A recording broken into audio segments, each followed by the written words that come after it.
हाँ, तो अपने बात कर रहे थे कि जल निकास के क्या होने चाहिए, प्रॉपर फैसिलिटी होनी चाहिए इसके अंदर, तो ताकि इसके अंदर ज़्यादा देर तक नर्सरी के अंदर पानी ना खड़ा रहे। अगर ज़्यादा देर तक पानी खड़ा रहेगा तो क्या हो जाएगा, डैम्पिंग ऑफ डिजीज़ हो जाएगा।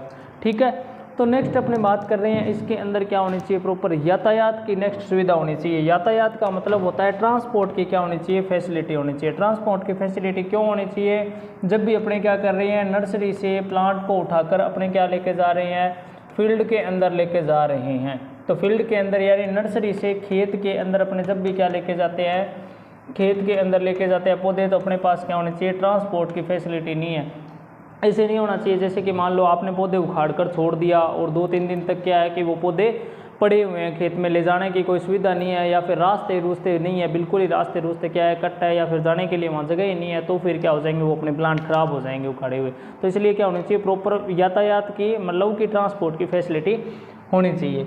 ठीक है, उसके बाद में नेक्स्ट देखते हैं इसके अंदर क्या दिया गया। इससे पहले अपने बात कर रहे थे कि वाटर ड्रेनेज की सुविधा होनी चाहिए। वाटर ड्रेनेज की सुविधा के अंदर जैसे कि मान लो इसके अंदर क्या लिखा गया है कि वाटर ड्रेनेज के पौधशाला में कोमल पौधे होते हैं, अधिक नमी के कारण आर्द्रगलन रोग हो जाता है, जिसे आर्द्रगलन रोग से बचाया जाता है। इसी तरीके से इसके अंदर देख लेते हैं यातायात की सुविधा या ट्रांसपोर्ट में क्या लिखा हुआ है, नर्सरी में समय के लिए नर्सरी पौध तैयार करने के अलावा यह एक व्यवस्था भी है, इसलिए व्यावसायिक नर्सरी क्रेताओं से पहुंच से दूर नहीं होनी चाहिए। क्रेताओं से दूर मतलब खरीदने वाले लोगों से दूर नहीं होनी चाहिए। उसके बाद में बात करते हैं नर्सरी में आने जाने हेतु आवागमन की सुविधा होनी चाहिए।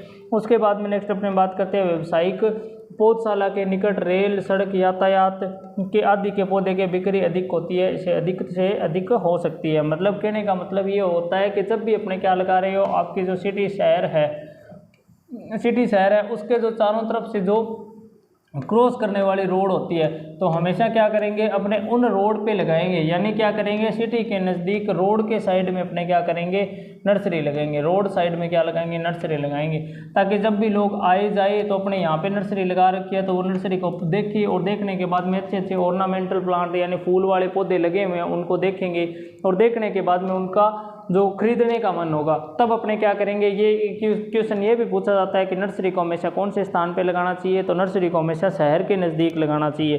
जब भी आप कमर्शियल रूप से बड़ी नर्सरी लगा रहे हो तो नर्सरी शहर के नज़दीक ही लगाओगे, क्योंकि नर्सरी जब शहर के नज़दीक लगाई जाती है तो उससे क्या होती है, ज़्यादा आपके आमदन होती है, बिक्री ज़्यादा होती है। उसके बाद में नेक्स्ट पॉइंट आता है आपके कार्बनिक खाद की सुविधा होनी चाहिए। कार्बनिक खाद का मतलब ये होता है कि आपके पास क्या होनी चाहिए, प्रॉपर ऑर्गेनिक मैटर की सुविधा होनी चाहिए। अब कार्बनिक खाद में कौन कौन सी खादें आती है, अपने उनके बारे में बात कर लेते हैं सबसे पहले, और फिर अपने आगे जो भी वही बातें दी हुई है उनके बारे में बात करेंगे। ठीक है, तो कार्बनिक खाद का मतलब ये होता है कि जब आपने क्या करना है कि यहाँ पे जब भी अपने नर्सरी अपने लगा रहे हैं, नर्सरी इस्टेब्लिश कर रहे हैं, तो बस आपका क्या होना चाहिए, टारगेट ये होना चाहिए कि फर्टिलाइज़र कम से कम यूज़ करें।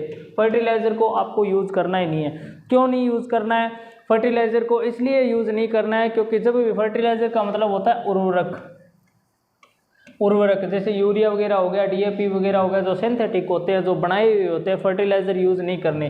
क्योंकि जब भी आपने नर्सरी के अंदर पौधे लगा रखे हैं तो उन पौधों के अंदर पहले दिन से ही जब आप फर्टिलाइज़र यूज़ करने लग जाओगे तो वो क्या हो जाएंगे, फर्टिलाइज़र के प्रति क्या हो जाएंगे, सहनशील हो जाएंगे, उनके प्रति क्या हो जाएगी, सहनशीलता आ जाएगी, और उनको फिर डेली आपको कुछ ना कुछ फर्टिलाइज़र वगैरह देना ही पड़ेगा।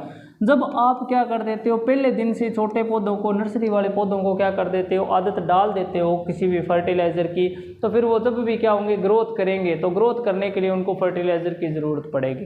तो अपना टारगेट ये होना चाहिए कि पहले दिन से अपने खेत के अंदर या फिर नर्सरी वाले पौधों के अंदर अपने को क्या नहीं करना है, उनके अंदर कोई भी किसी भी प्रकार की खाद या उर्वरक स्प्रे वगैरह यूज़ नहीं करनी है।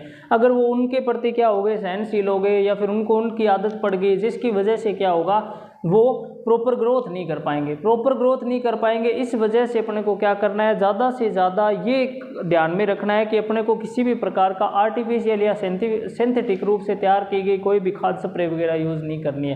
क्योंकि पहले अपने क्या करेंगे, उनके अंदर ऑर्गेनिक खाद वगैरह यूज़ करेंगे। अब ऑर्गेनिक खाद वगैरह यूज़ करेंगे तो वो क्या होती है, वो अपनी सारी चीज़ें बात कर लेते हैं। तो इसने दिया गया कार्बनिक खाद का यूज़ करोगे। कार्बनिक खाद का मतलब ये होता है जिसके अंदर कार्बन की मात्रा क्या हो, ज़्यादा पाई जाती हो, यानी कि जिसके अंदर अपने बात करते हैं कि जो बल्कि बल्कि खाद होते हैं ना, बल्कि मैन्योर होते हैं, बल्कि मैन्योर होते हैं, उनको अपने क्या करेंगे, यूज़ करेंगे। बल्कि मैन्योर का मतलब होता है, बल्कि का मतलब क्या होता है, वो वज़न में, वज़न यानी भार, भार में तो क्या होते हैं, ज़्यादा होते हैं। और उसमें अपने बात करते हैं न्यूट्रेंट, न्यूट्रेंट की मात्रा क्या होती है, उनके अंदर कम पाई जाती है। न्यूट्रेंट मतलब पोषक तत्व, पोषक तत्व क्या कम पाए जाते हैं। जैसे अपने अब एग्जाम्पल की बात करें, जैसे ऑर्गेनिक खाद ऐसी कौन कौन सी हो सकती है, जैसे गोबर की खाद होती है, ठीक है।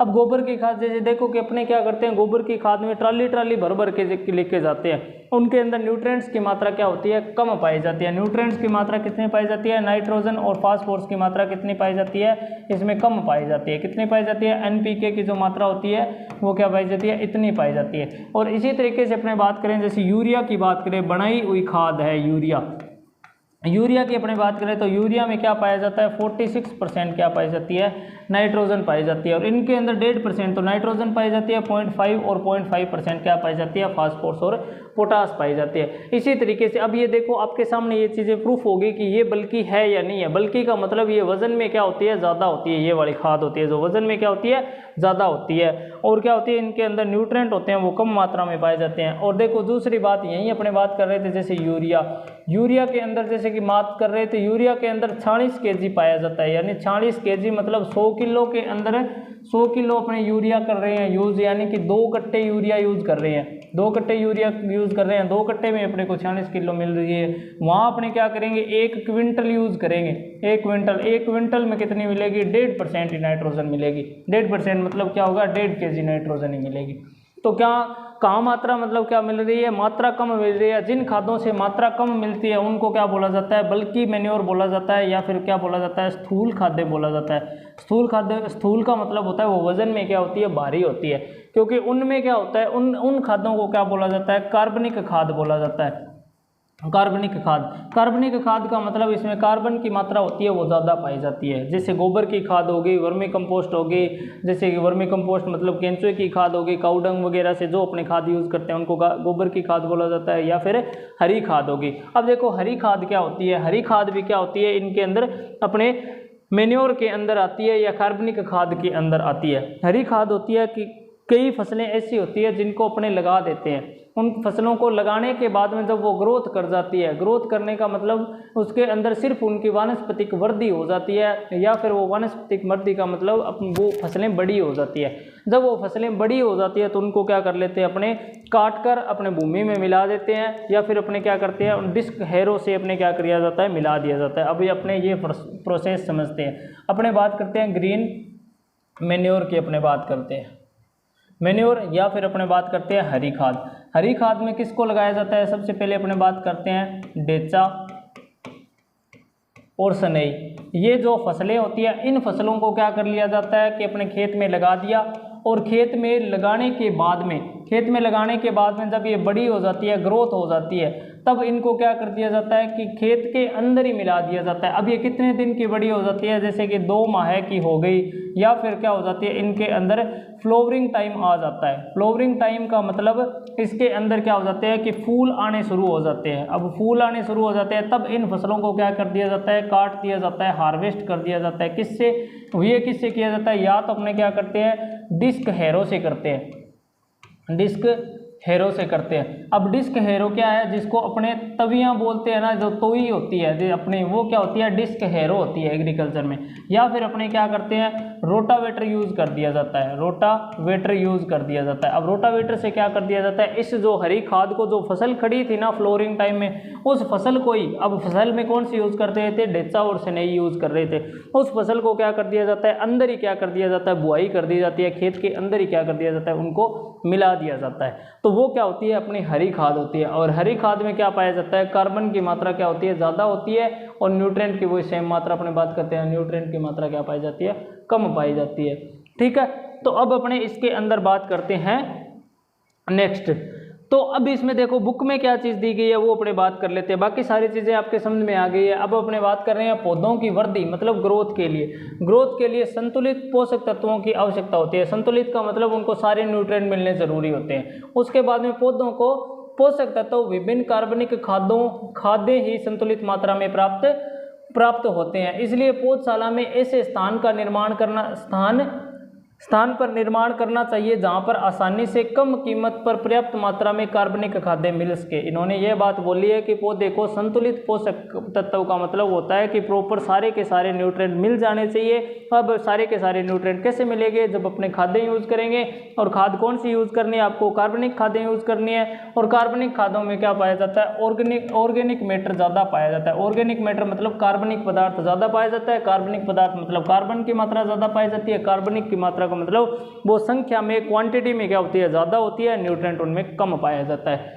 तो अपने क्या करेंगे, प्रॉपर इनको क्या करेंगे, ओनली कार्बनिक खाद यूज करनी है। और वो बात अपने कर चुके हैं कि फर्टिलाइजर अपने नहीं यूज करेंगे। क्यों नहीं यूज करेंगे, क्योंकि पहले दिन से ही अपने पौधों को फर्टिलाइजर देने शुरू कर दिए, तो फिर वो बाद में क्या करेंगे, ग्रोथ नहीं देंगे। ग्रोथ करेंगे तो फिर फर्टिलाइजर के बिना ग्रोथ नहीं कर पाएंगे। और नेक्स्ट इसके अंदर दिया गया प्रॉपर अपने बात कर रहे हैं कि साइट का सिलेक्शन अपने कहाँ करेंगे, नर्सरी कहाँ लगाएंगे। तो नेक्स्ट अपना पॉइंट दिया गया दैनिक व स्थानीय मजदूरी की सुविधा होनी चाहिए। दैनिक व स्थानीय मजदूरी का मतलब होता है, दैनिक व स्थानीय मजदूरी का मतलब, दैनिक का मतलब होता है रोज।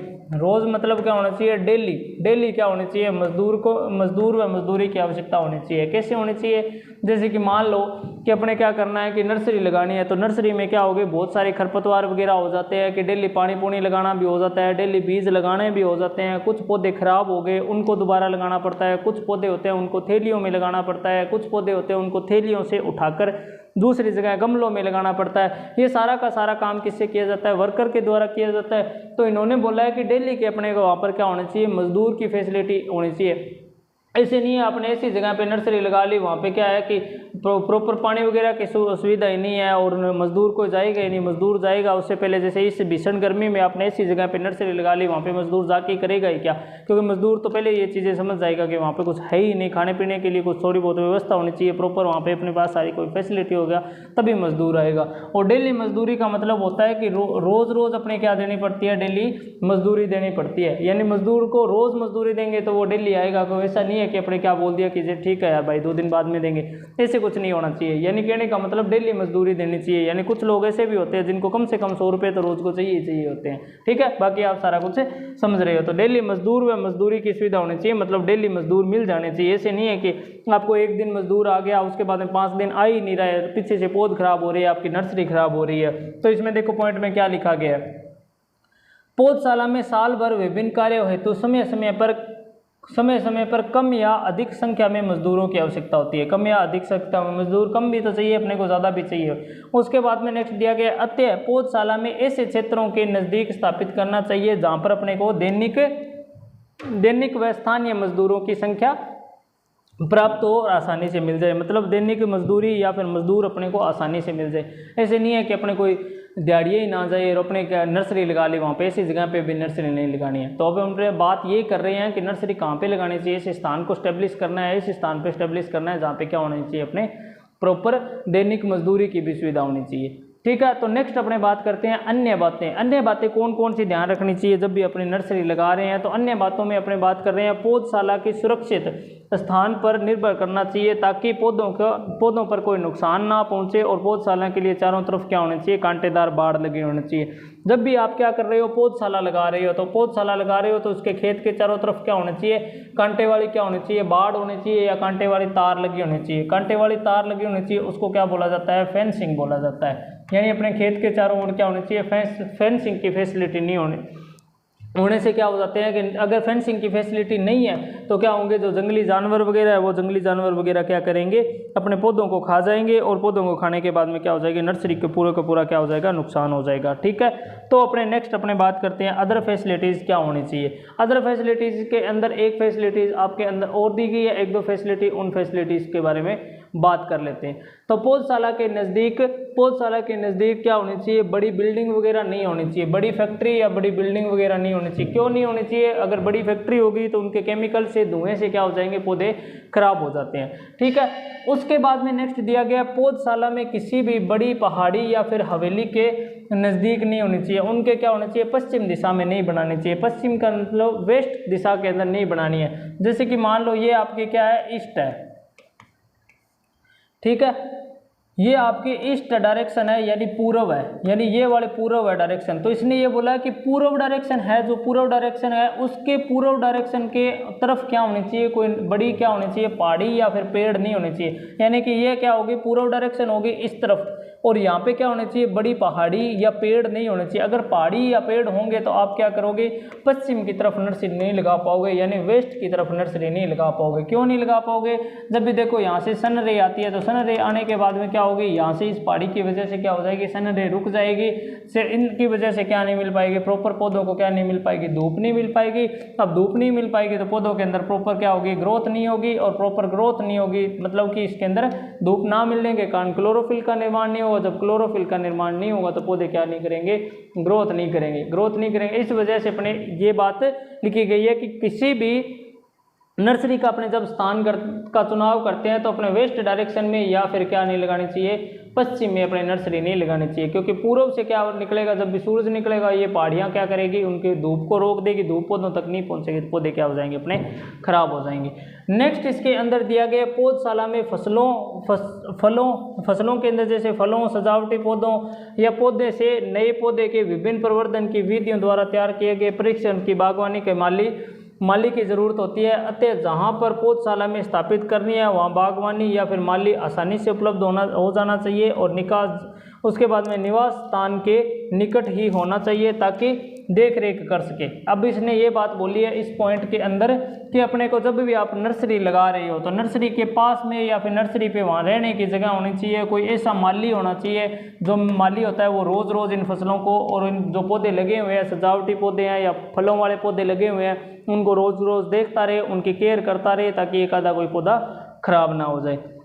उसके बाद में नेक्स्ट दिया गया सजावटी पौधे। सजावटी पौधे का मतलब होता है ornamental plant. Ornamental plant nursery के लिए कुछ छायादार स्थान होना चाहिए। छायादार स्थान होना चाहिए मतलब ये होना चाहिए कि जब भी अपने क्या लगाते हैं, ऑर्नामेंटल प्लांट लगाते हैं तो ऑर्नामेंटल प्लांट के पास क्या होना चाहिए, कुछ शेडी एरिया होना चाहिए। शेडी मतलब छायादार एरिया होना चाहिए, क्योंकि ऑर्नामेंटल प्लांट मतलब सजावटी पौधे होते हैं, फूल फाल वाले पौधे होते हैं, उनको क्या होती है, ज़्यादा धूप की वजह से वो खराब हो जाते हैं, जिसकी वजह से अपने को छाया की सुविधा होनी चाहिए, वहाँ पे प्रॉपर छाया होनी चाहिए। तो सबसे पहले अपने क्या चीज़ देख रहे थे, आज ये चीज़ देख रहे थे कि सिलेक्शन ऑफ साइट कैसे किया जाता है, तो उसका स्थान का चुनाव कैसे करना है, मतलब सिलेक्शन ऑफ साइट करना है। उनके जब भी अपने खेत लगा रहे हैं या खेत के अंदर जो कोई भी प्लांट लगा रहे हैं तो उसके अंदर अपने को क्या होना चाहिए, प्रॉपर स्थान की सुविधा अच्छे तरीके से होनी चाहिए, अच्छे तरीके से अंडुलेटिंग टोपोग्राफी नहीं होनी चाहिए, स्टीप स्लोप यानी कोई भी ढलान वाली भूमि भी नहीं होनी चाहिए, या फिर बलुई दोमट मिट्टी होनी चाहिए। मिट्टी के बारे में बात की थी। उसके बाद में कार्बनिक खाद के बारे में बात की थी। खेत के चारों ओर फेंसिंग होनी चाहिए। उसके बाद में डेली मजदूरी की ज़रूरत होनी चाहिए। और नेक्स्ट अपने बात की थी लास्ट के अंदर जो अदर पॉइंट थे उनके अंदर क्या होनी चाहिए, प्रॉपर फेंसिंग होनी चाहिए, मतलब चारों तरफ क्या होनी चाहिए, उनके तरफ जो चारों तरफ उनके क्या लगे होने चाहिए, फेंसिंग या तारबंदी वगैरह लगे होनी चाहिए। उसके बाद में सजावटी पौधों को छायादार स्थान की ज़रूरत होनी चाहिए और बड़ी इमारत नहीं होनी चाहिए। अगर बड़ी इमारत है तो उसकी पश्चिम दिशा में अपने क्या नहीं लगाएंगे, नर्सरी नहीं लगाएंगे, यानी वेस्ट डायरेक्शन में नर्सरी नहीं लगाएंगे। उसके अलावा क्या होना चाहिए, एक अच्छे गार्डनर की ज़रूरत होती है। गार्डनर वगैरह मतलब जो माली होता है उनकी ज़रूरत होती है ताकि वो अच्छे तरीके से ध्यान रखे। बाकी अपने क्या करेंगे, नेक्स्ट क्लास के अंदर खेत की तैयारी की बात करेंगे, यानी नर्सरी वाला जो पौधा होता है, नर्सरी वाले पौधे होते हैं, उनकी खेत की तैयारी कैसे करेंगे। ठीक है, थैंक यू। बाकी नेक्स्ट वीडियो में बात करेंगे।